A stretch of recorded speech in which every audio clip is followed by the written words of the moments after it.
আমরা বর্তমান বিএনপি সরকারকে বলতে চাই, আওয়ামী লীগের নেতাদের সাথে স্থানীয়ভাবে, আমরা জানি না দলীয়ভাবে করেছে কিনা বিএনপি, কিন্তু স্থানীয়ভাবে বিএনপির প্রত্যেকটা এমপি ক্যান্ডিডেট স্থানীয়ভাবে আওয়ামী লীগের সকল নেতাদের সাথে নির্বাচনের 2-3 দিন আগে নেগোসিয়েশনের মধ্য দিয়ে তাদের ভোটগুলো আদায় করেছে, যার ফলশ্রুতিতে এখন জেলা ছাত্রলীগের সভাপতি সেক্রেটারি, আওয়ামী লীগের সভাপতি সেক্রেটারি, যুবলীগের সভাপতি সেক্রেটারি, তাদেরকে প্রোটেকশন দেওয়ার দায়িত্ব স্থানীয় বিএনপির এমপি মন্ত্রীরা হাতে তুলে নিয়েছে। আমরা এই সত্য কথাগুলো বলবো, নাম ধরে বলবো, এতে যদি চোখ উঠিয়ে নেন আরও 1000টা আলিফ প্রস্তুত আছে চোখ দিয়ে দেওয়ার জন্য। কিন্তু আগামীতে নাসিরউদ্দিন পাটোয়ারিরা বলেন কিংবা অন্য কেউ, আমরা আপনাদের সাথে আপনাদের ওই ভয়ে, রডের ভয়ে, পাথরের ভয়ে কথা বলা বন্ধ করে দিব না ইনশাআল্লাহ। আমরা একটা জিনিস শুধু আপনাদের সামনে একটু উল্লেখ করতে চাই, সেটা হচ্ছে আমাদের হবিগঞ্জের যে হামলাটা, অনেকে বলছে নাসিরউদ্দিন পাটোয়ারি একটু বেশি কথা বলেছে এই কারণে হামলা করেছে। এবার আপনি একটু যুক্তিতে আসেন। আমরা হবিগঞ্জে দাঁড়িয়ে যখন মানুষ আমাকে বলে যে ওই জিকে গৌসের অনুমতি ছাড়া কেউ একটা জমি কিনতে পারে না, তার অনুমতি ছাড়া কেউ মাদক ব্যবসা করতে পারে না, তার অনুমতি ছাড়া একটা ব্যবসা প্রতিষ্ঠান চলে না, তার লোকগুলোকে টাকা না দিয়ে একজন ঠিকাদার একটা রাস্তার কাজ শুরু করতে পারে না, আমি যদি এই কথা না বলতে পারি তাহলে আমার এই জুলাই অভ্যুত্থান পরবর্তী সময়ে আমার তো বেঁচে থাকার কোনো মানে হয় না।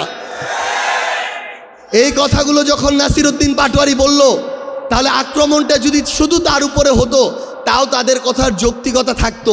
কিন্তু আমরা দেখলাম সিলেটে যখন আমরা আমাদের শহীদ পরিবারদের সাথে দেখা করতে গেলাম, আহত যোদ্ধাদের সাথে দেখা করতে গেলাম, সেখানে কিন্তু নাসিরউদ্দিন পাটোয়ারি ছিল না। সেই গাড়িতে আমি ছিলাম, ডক্টর আতিক মুজাহিদ এমপি ছিল, ডাক্তার মাহমুদা মিতু এমপি ছিল।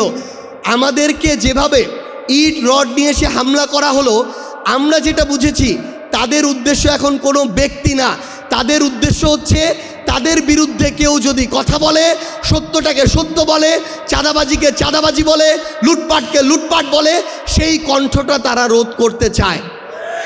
এখন আপনারা শহীদ পরিবার আছেন, জুলাই যোদ্ধা আছেন, আপনারা আমাদেরকে রায় দিন, চাঁদাবাজির বিরুদ্ধে কথা বলা আমরা বন্ধ করে দিব কি দিব না? লুটপাটের বিরুদ্ধে কথা বলা বন্ধ করব কি করব না?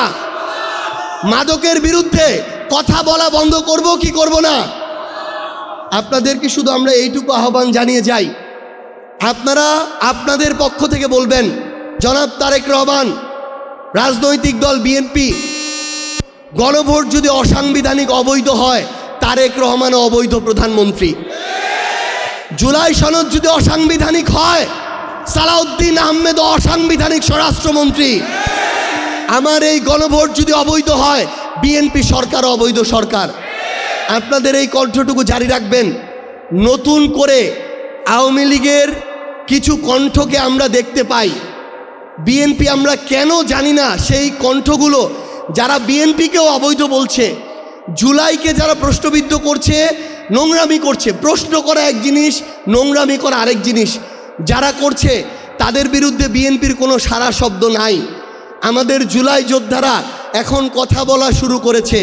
আমি শুধু আপনাদেরকে এইটুকু বলবো, হয়তো আমরা প্রত্যাশা করিনি 5 বছরে আমাদেরকে এইভাবে নামতে হতে পারে, কিন্তু যখন 6 মাসে এই অবস্থা বিএনপি সরকারের নীরবতা তৈরি করছে, আপনাদের কণ্ঠ থেকে শুরু করে আপনাদেরকে আবারও কিন্তু সচেষ্ট হতে হবে। আমাদের জুলাইয়ের সহযোদ্ধাবৃন্দ, আপনাদের সবাইকে জানাই সালাম, আসসালামু আলাইকুম ওয়া রাহমাতুল্লাহ। অন্যান্য ধর্মাবলম্বী যারা আছেন, আপনাদেরকে আন্তরিক শুভেচ্ছা। আমরা বিগত 1 মাস ধরে বাংলাদেশের প্রায় 100টি উপজেলায় গেছি, প্রায় 55টি জেলার। সেখানে গিয়ে আমাদের শহীদ পরিবারের সদস্যবৃন্দ এবং আহত যোদ্ধারা, আমাদের জুলাই যোদ্ধারা আমাদের যেই কথাগুলো বলেছে, সেই কথাগুলো একটু আপনাদের সামনে তুলে ধরতে চাই। প্রথমত, আমাদের কাছে একটি গুরুত্বপূর্ণ এসেছে। বাংলাদেশের বিভিন্ন জেলায় নতুন করে আমাদের কিছু এমপি এবং কিছু মন্ত্রী আহতদের তালিকাতে নতুন নাম যুক্ত করার জন্য নিজেরা সুপারিশ করা শুরু করেছে। এর মধ্য দিয়ে তারা আহতদের তালিকাতে নিজের দলের অর্থাৎ ক্ষমতাসীন দলের নামের তালিকাটা দীর্ঘ করতে চায়। কিন্তু আমরা মনে করি এই অসৎ উদ্দেশ্যের মধ্য দিয়ে নামের তালিকা দীর্ঘ হওয়ার চেয়ে সবচেয়ে বড় ক্ষতি যেটা হবে, আমাদের আহত যোদ্ধা শহীদ পরিবারদের নামের তালিকাটা বিতর্কিত হয়ে যাবে।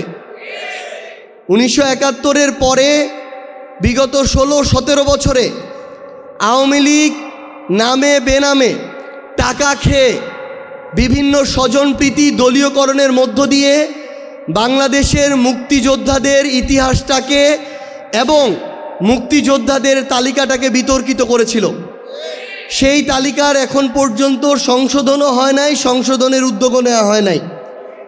আমরা আমাদের এই জুলাইয়ের যারা শহীদ আছেন, যারা আমাদের আহত যোদ্ধা আছেন, তাদের কোনো বিতর্কিত তালিকা চাই না। আমি উদাহরণ হিসেবে স্পেসিফিক বলছি, আমরা ঠাকুরগাঁয়ে যখন গিয়েছি, আমাদের যখন আহত যোদ্ধাদের সাথে কথা হয়েছে, তারা বলেছে ঠাকুরগাঁয় আহত যোদ্ধাদের যে এই তালিকা, এই তালিকার 3 ভাগের 1 ভাগ বিএনপি ওই সিভিল সার্জনকে বলে, ডিসিকে বলে, তাদের দলীয় ছাত্রদল যুব দলের যারা ওই রকম আহত হয়নি তাদের নামের তালিকা সেখানে ইনক্লুড করেছে। আমার কথায় যদি কোনো ধরনের ভুল থাকে আমি মিডিয়াকে অনুরোধ করব আপনারা এর সত্যতা যাচাই করবেন। 2 নাম্বার, আমাদের আহত যোদ্ধারা এমন এখনও অনেকে আছে যাদের এখনও ট্রিটমেন্ট প্রয়োজন, হয়তো আরও 2, 4, 5, 10 বছর ট্রিটমেন্ট করা লাগতে পারে। এমন অনেকে আছে যার চোখে এখনও গুলি আছে, যাকে মৃত্যুর আগে পর্যন্ত ট্রিটমেন্ট করাতে হতে পারে। কিন্তু আমরা এখন দেখছি আমাদের এই আহত যোদ্ধারা, এখন আমরা বুঝি যে কেন আসলে তারা হাসপাতাল ছেড়ে যেতে চায় নাই। আজকে যখন আমার ওই সহযোদ্ধারা নিটোরে যায়, চক্ষু বিজ্ঞানে যায়, সিএমএইচে যেতে চায়, পিজিতে যেতে চায়, একজন সাধারণ রোগীর সাথেও যেই ধরনের ট্রিট করা হয়, তারা যখন পরিচয় দেয় তারা জুলাই যোদ্ধা, তারা তার চেয়ে বেশি সেখান থেকে একটা বিচ্ছিন্ন আচরণ তারা পেয়ে ফিরে আসে। আমরা বর্তমান বিএনপি সরকারকে বলতে চাই, আমার পার্টির আহ্বায়ক সংসদে দাঁড়িয়ে বলেছিলেন এই অভ্যুত্থানে আমাদের সবার অংশগ্রহণ ছিল। ছাত্র সংগঠনের যখন নাম উচ্চারণ করা হয়, জনাব নাহিদ ইসলাম প্রথম নাম উচ্চারণ করেছিলেন ছাত্র দলের, অথচ জনাব নাহিদ ইসলামের ছাত্র সংগঠন ছিল ছাত্র শক্তি। তাহলে এই ধরনের মানসিকতা আমরা আমাদের জায়গা থেকে দেখিয়েছি। কিন্তু আজকে বিএনপির জায়গা থেকে আমরা শুধু এটাই দেখি যে তারা তাদের অংশগ্রহণ ছিল, এটা এস্টাবলিশ করতে চায়। এটা এস্টাবলিশ করার কিছু নেই, আপনারা ছিলেন, এটা আমরা স্বীকার করি। কিন্তু আপনার কাজের মধ্য দিয়ে যদি এটার প্রকাশ না পায়, আমার যোদ্ধারা গিয়ে তার কার্ডটা দেখানোর পরও যদি চিকিৎসায় ন্যূনতম প্রায়োরিটি না পায়, তাহলে আপনাদের এই মুখের কথা বলার চেয়ে না বলা অনেক ভালো। আমরা বর্তমান সরকারকে আহ্বান জানাবো, আমাদের যারা সহযোদ্ধারা আছেন, আহত যোদ্ধারা, তারা তাদের কার্ড দেখানো সাপেক্ষে বাংলাদেশের যে কোনো সরকারি বেসরকারি হসপিটালে তারা প্রায়োরিটি চিকিৎসা পাবেন, বিনামূল্যে চিকিৎসা পাবেন। এই ব্যবস্থা নিশ্চিত করার জন্য সরকারের পক্ষ থেকে, স্বাস্থ্য মন্ত্রণালয়ের পক্ষ থেকে সরকারি প্রজ্ঞাপন জারি করতে হবে। তৃতীয়ত, আমরা কিছুদিন আগে জনাব তারেক রহমান, বাংলাদেশের মাননীয় প্রধানমন্ত্রী, তিনি একটি বড় প্রোগ্রাম করেছেন শহীদ পরিবারদেরকে নিয়ে, আহত যোদ্ধাদেরকে নিয়ে। কিন্তু দুঃখজনক হলেও সত্য, আমরা তার উদ্দেশ্যে বলতে চাই, তিনি শহীদ পরিবার এবং আহত যোদ্ধাদেরকে নিয়ে প্রোগ্রামটা করেন নাই, তাদের একটা অংশকে নিয়ে প্রোগ্রাম করেছেন।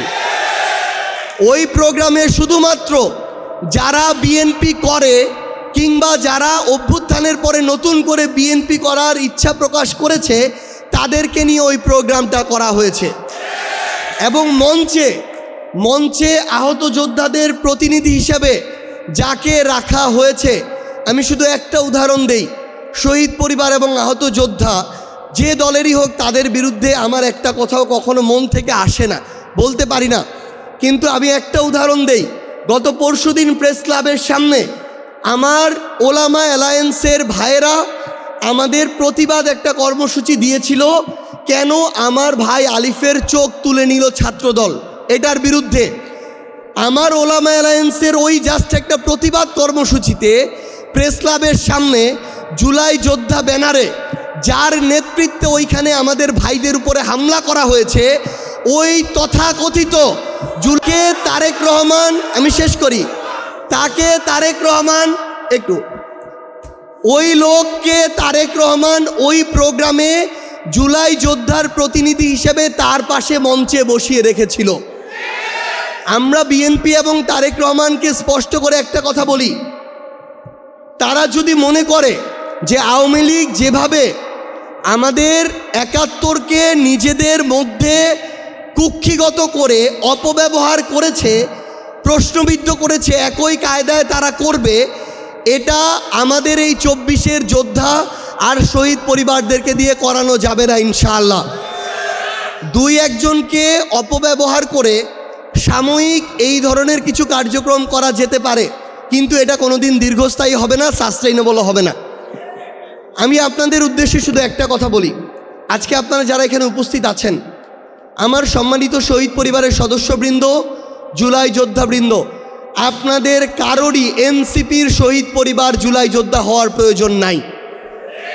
আপনারা শহীদ পরিবারের প্রতিনিধি হিসেবে থাকেন, জুলাই যোদ্ধাদের প্রতিনিধি হিসেবে থাকেন, যেই দলই ডাকুক, যেই প্ল্যাটফর্মই ডাকুক আপনারা যাবেন, সমস্যা নেই, কিন্তু মেরুদণ্ডটা সোজা করে সত্যটাকে সত্য, ন্যায়টাকে ন্যায়, ওই জুলাইয়ের মতো বলতে হবে।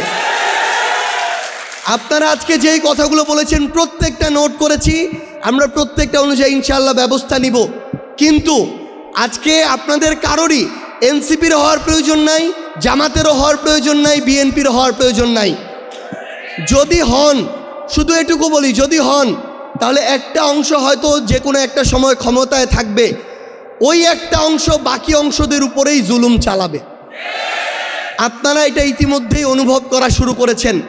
এবং আরেকটা জিনিস হবে, ক্ষমতাসীনদের সাথে যারা থাকবে তাদের মধ্যে আমাদের কাছে খবর আসে, বর্তমান ক্ষমতাসীনদের সাথে এরকম কিছু পরিবার যুক্ত হয়ে তারা বিভিন্ন সুযোগ সুবিধা নিয়ে শহীদ পরিবার এবং আহত যোদ্ধাদের সম্মানের জায়গাটাকে প্রশ্নবিদ্ধ করছে। আপনাদেরকে এটুকু আমি শুধু আহ্বান জানাই যে আপনাদের মর্যাদার জায়গাটা আপনাদের ধরে রাখতে হবে। এই প্রশ্নে কোনো দল তো দূরের কথা, আপনাদের কেউ যদি এই প্রশ্নে আপনাদের সাথে কোনো প্রতারণা করার চেষ্টা করে, তার বিরুদ্ধে আপনাদের কথা বলতে হবে। আরেকটা টপিক, আবারও দুঃখজনক হলেও সত্য, ক্ষমতাসীন দল বিএনপির সমালোচনার দিকেই যাচ্ছে। এই নির্বাচনে যারা ভোটার ছিল নৌকার, নিরপরাধ, তাদের ভোট সব দলেই গিয়েছে, কিন্তু যদি আপনারা হন, আমরা বিশ্বাস করি শুধু বিএনপি না, আগামীতে কোনো দল যদি স্বপ্ন দেখে স্বৈরাচার হওয়ার, কোনো দলের ওই স্পর্ধা কোনো দিন হবে না, আপনারা সামনে থাকলে সে স্বৈরাচার হয়ে উঠবে। আপনারা আমাদের জন্য দোয়া করবেন, আপনাদের ওই আস্থার প্রতিদান। আমাদের রাজনৈতিক দলের দরকার নাই, আমাদের ক্ষমতায় যাওয়ার দরকার নাই, কিন্তু আমরা আমাদের শহীদ ভাইদের, আহত যোদ্ধাদের যে আকাঙ্ক্ষা, সেই বাংলাদেশের সাথে মৃত্যুর আগে পর্যন্ত সেই লক্ষ্য থেকে আমরা বিন্দুমাত্র বিচ্যুত হব না ইনশাআল্লাহ। সবাই আমাদের জন্য দোয়া করবেন, ভালো থাকবেন। আসসালামু আলাইকুম রহমতুল্লাহ।